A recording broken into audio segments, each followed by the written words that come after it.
सबसे पहले हमारा इंजेक्शन आता है बिस्कोपान। ये 20 mg का होता है, 1 ml का इंजेक्शन होता है। ये देने का जो रूट होता है IM और IV दोनों ही दे सकते हैं। ये किस यूज़ के लिए पेशेंट्स को दिया जाता है? ये ज़्यादातर पेशेंट्स जो इंटेस्टाइन में क्रम्पिंग पेन होता है, या फिर जैसे हम नॉर्मल लैंग्वेज में बोलें तो बहुत ज़्यादा मरोड़ों का आना, उस टाइम पे ये बिस्कोपान इंजेक्शन का यूज़ लिया जाता है। दूसरा जो हमारा इंजेक्शन डाइस्क्लोमाइड को हम कॉमनली मेप्टाल्सपास के नाम से भी जाना जाता है। ये 20 mg का होता है, 2 ml में होता है।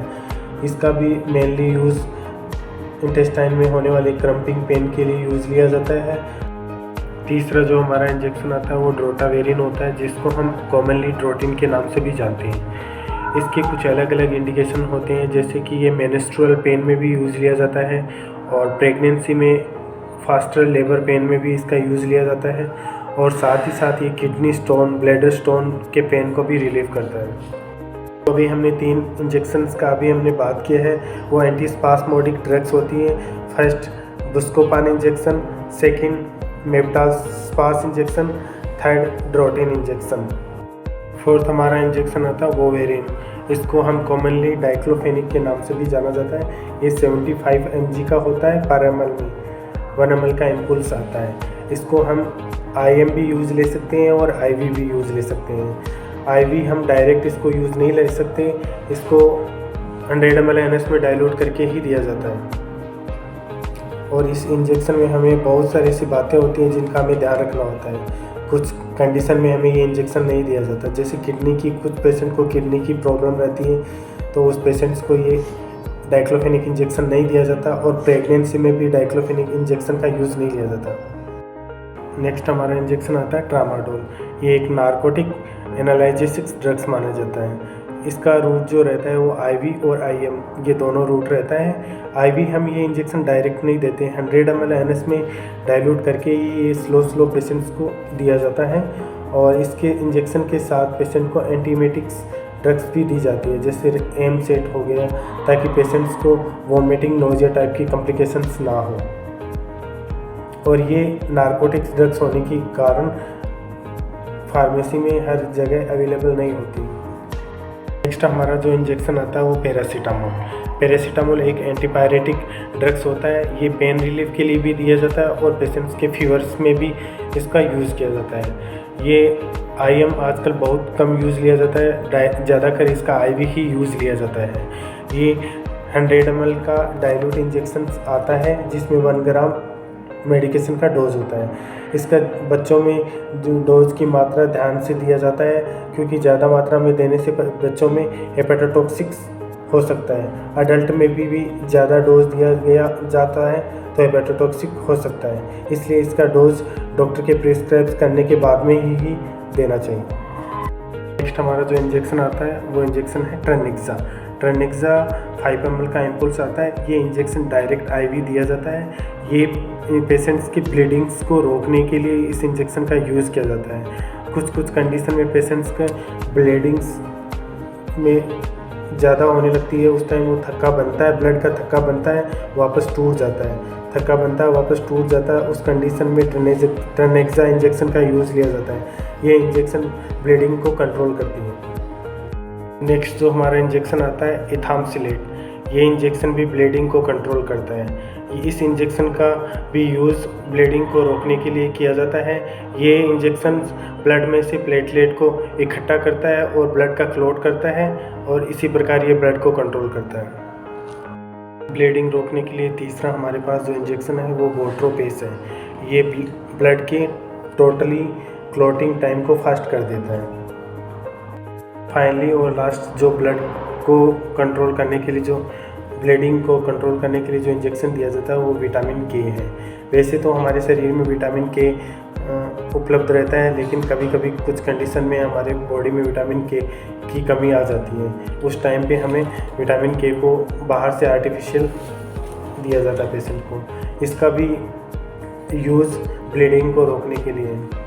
ये हमारे इंटेस्टाइन के बैक्टीरियल द्वारा प्रोडक्ट किया जाता है विटामिन K इंजेक्शन, और कुछ कंडीशन में हमारे बॉडी में विटामिन K की कमी आ जाती है। उस कंडीशन में हम बाहर से आर्टिफिशियल विटामिन के इंजेक्शन लगाया जाता है और इसका उपयोग भी ब्लीडिंग को रोकने के लिए होता है। यहाँ पे हम इन चारों इंजेक्शन का ब्लीडिंग रोकने के लिए यूज़ ले सकते हैं। फर्स्ट तो हमने जो बात किया है ट्रांडेक्सा इंजेक्शन, सेकेंड हो गया इथामसिलेट इंजेक्शन, थर्ड हो गया हमारा बोट्रोपेस इंजेक्शन और फोर्थ हो गया हमारा विटामिन के इंजेक्शन। इन चारों इंजेक्शन का हम ब्लीडिंग को कंट्रोल करने के लिए हम यूज़ ले सकते हैं। नेक्स्ट हमारा इंजेक्शन है फ्रूसामाइड, जिसको हम नॉर्मली लेसिक्स के नाम से भी जाना जाता है। ये ज़्यादातर आईवी ही यूज़ लिया जाता है और ये डायरेक्ट आईवी ही यूज़ लिया जाता है। ये इंजेक्शन ये एक डायरेटिक इंजेक्शन होता है। ये काफ़ी सारी कॉम्प्लिकेशंस में यूज़ लिया जाता है, काफ़ी सारे कंप्लेन में इस इंजेक्शन का यूज़ लिया जाता है, जैसे कि फुल बॉडी में स्वेलिंग्स हो, heart failure, liver failure, kidney failure और हाइपरटेंसिव पेशेंट, इन सभी में इस इंजेक्शन का यूज़ लिया जाता है। जो हमारा इंजेक्शन आता है वो टोर्समाइड होता है। इसको हम नॉर्मली डाइटोर के नाम से भी जाना जाता है। ये इंजेक्शन लेसिक्स इंजेक्शन दोनों सेम ही काम करते हैं, जबकि डाइटोर की काम करने की क्षमता ज़्यादा होती है, उस वजह से डॉक्टर डाइटोर को ही ज़्यादा यूज़ लेते हैं। नेक्स्ट जो हमारा इंजेक्शन आता है वो है मेनिटोल।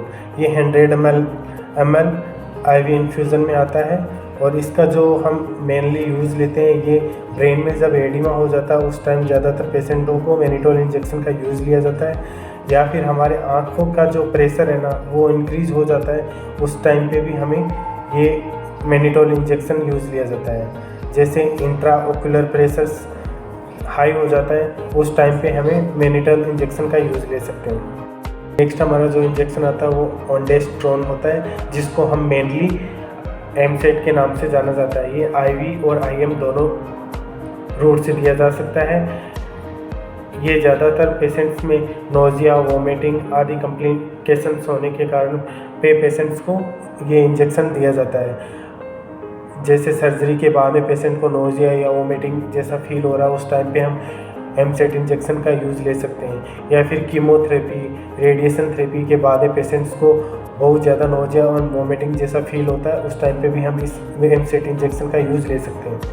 नेक्स्ट जो हमारा इंजेक्शन आता है वो पेरिनोम होता है। ये भी इसका यूज भी सेम एमसेट की तरह रहता है। जब किसी पेशेंट में नोज़िया एंड वोमिटिंग जैसा फील हो रहा हो, वोमिटिंग हो रहा हो, उस टाइम हम पेरिनोम इंजेक्शन का यूज़ ले सकते हैं। जो हमारा इंजेक्शन है वो डेरिफाइलिन इंजेक्शन है। ये ब्रोंकोडाइलेटर इंजेक्शन होता है। ये सीओपीडी वाले जो पेशेंट होते हैं उनमें ज़्यादातर यूज़ लिया जाता है, जिनको ब्रीथिंग डिफ़िकल्टी रहती है, जिनके एयरवे में म्यूकस एंड स्वेलिंग होती है, उन पेशेंटों में डेरिफाइलिन इंजेक्शन का यूज़ लिया जाता है, ताकि ये म्यूकस को हटा सके और स्वेलिंग्स को कम कर सकें, ताकि एयरवे को क्लियर कर सकें। नेक्स्ट जो हमारा इंजेक्शन आता है वो हाइड्रोकोर्टिसोन होता है। ये एक स्टेरॉयड इंजेक्शन होता है। ये इंजेक्शन एलर्जिक्स में यूज़ लिया जाता है। जब किसी पेशेंट को बहुत ज़्यादा स्नीजिंग हो या फिर बहुत ज़्यादा रैसेज हो, उस टाइम पे इस इंजेक्शन का हम यूज़ ले सकते हैं। सीओपीडी पेशेंट में भी इस इंजेक्शन का हम यूज़ ले सकते हैं। नेक्स्ट जो हमारा इंजेक्शन आता है वो डेक्सामेथासोन आता है। ये भी एक स्टेरॉयड इंजेक्शन होता है। इसका यूज़ भी हम एंटी एलर्जिक में यूज़ लिया जाता है। नेक्स्ट जो हमारा इंजेक्शन आता है वो है इंजेक्शन एविल। ये भी एक एलर्जिक में यूज़ लेने वाला इंजेक्शन है।